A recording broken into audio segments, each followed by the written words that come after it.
ഇന്ന് പല ഭവനങ്ങളിലും യേശുവിന് കടന്നു വരുവാൻ സാധ്യമല്ലാത്ത ഭവനങ്ങളായി മാറിക്കൊണ്ടിരിക്കുന്നു. യേശു ഇല്ലാത്ത ഭവനങ്ങളിൽ സകലവിധ ഭിന്നതകളും കലഹങ്ങളും അസമാധാനവും ഉണ്ടാകും. എന്നാൽ യേശു ഭവനത്തിലേക്ക് കടന്നു വന്നാലോ, യേശു കടന്നു വന്ന ചില ഭവനങ്ങളെക്കുറിച്ച് തിരുവെഴുത്തുകളിൽ നിന്ന് നമുക്ക് പരിശോധിക്കാം.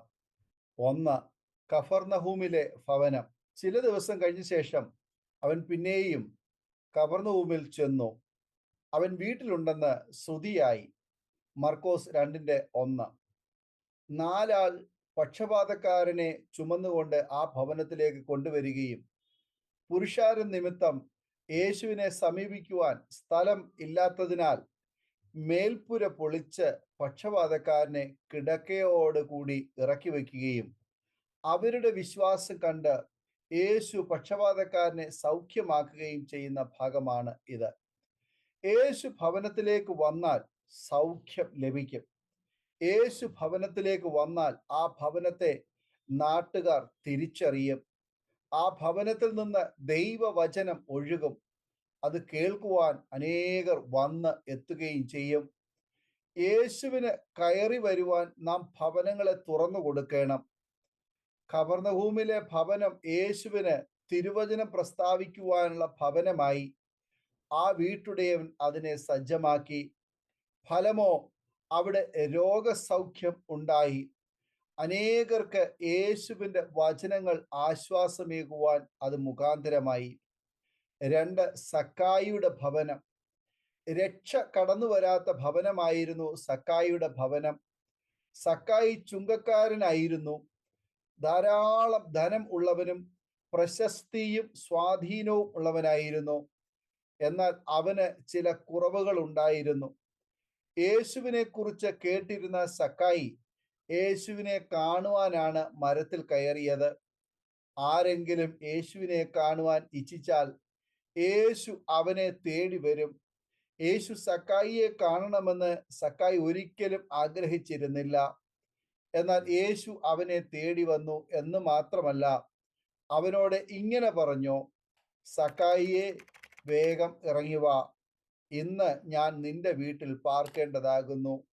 ലൂക്കോസ് 19:5. യേശു സക്കായിയുടെ വീട്ടിൽ വന്നപ്പോൾ എന്താണ് സംഭവിച്ചത്? യേശു അവനോട്, ഇവനും അബ്രഹാമിന്റെ മകൻ ആകയാൽ ഇന്ന് ഈ വീട്ടിന് രക്ഷ വന്നു. കാണാതെ പോയതിനെ തിരിഞ്ഞു രക്ഷിപ്പാനല്ലോ മനുഷ്യപുത്രൻ വന്നത് എന്ന് പറഞ്ഞു. ലൂക്കോസ് 19:9-10 സക്കായിയുടെ വീട്ടിൽ യേശു വന്നപ്പോൾ സക്കായിക്ക് ദൈവത്തിന്റെ പുത്രനാകാനുള്ള അവകാശം സിദ്ധിച്ചു. സക്കായിയുടെ ഭവനത്തിന് രക്ഷയുണ്ടായി.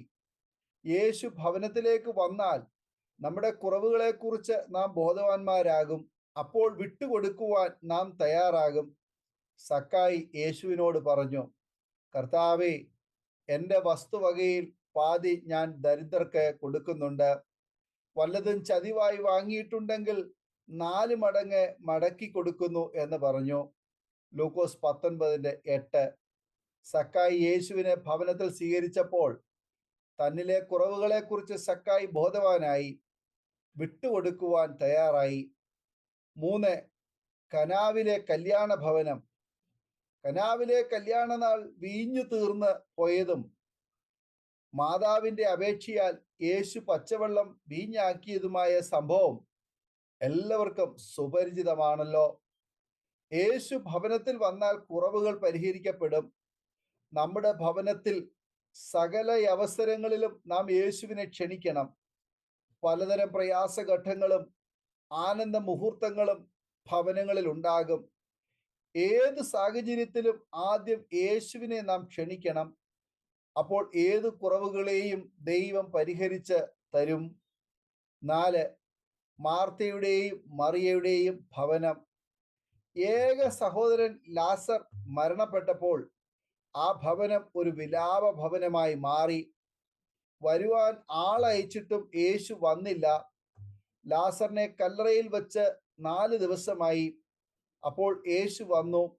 മാർത്ത സഹോദരിയോട്, ഗുരു വന്നിട്ടുണ്ട്, നിന്നെ വിളിക്കുന്നു എന്ന് പറഞ്ഞു. യോഹന്നാൻ 11:28. യേശു കല്ലറയ്ക്കൽ ചെന്ന് ലാസറെ പുറത്തു വരിക എന്ന് പറഞ്ഞപ്പോൾ ലാസർ ജീവനോടെ പുറത്തു വന്നു. യേശു കടന്നു വന്നപ്പോൾ വിലാപ ഭവനം ആനന്ദ ഭവനമായി മാറി. യേശു കടന്നു വന്നാൽ നിലവിളി മാറുവാൻ ഇടയാകും. നമ്മുടെ ഭവനത്തിലേക്ക് യേശുവിനെ നാം ക്ഷണിക്കണം. നമ്മുടെ ശരീരമാകുന്ന ഭവനത്തിലേക്കും യേശുവിനെ നാം ക്ഷണിക്കണം.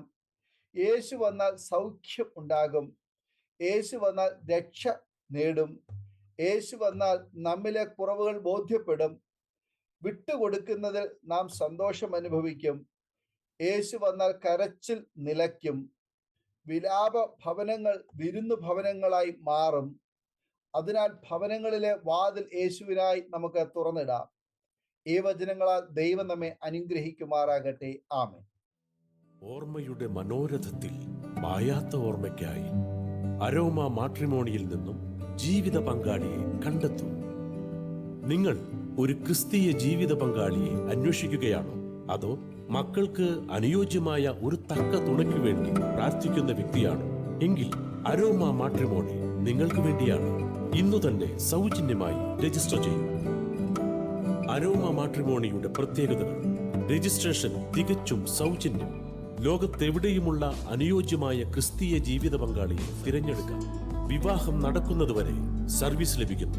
ഏറ്റവും ചെറിയ പാക്കേജുകളും തിരഞ്ഞെടുക്കാം. അരോമ മാട്രിമോണി നിങ്ങൾക്കായി ഒരുക്കുന്നു വിവാഹം പരമാനന്ദം. Email aroma matrimony2020@gmail.com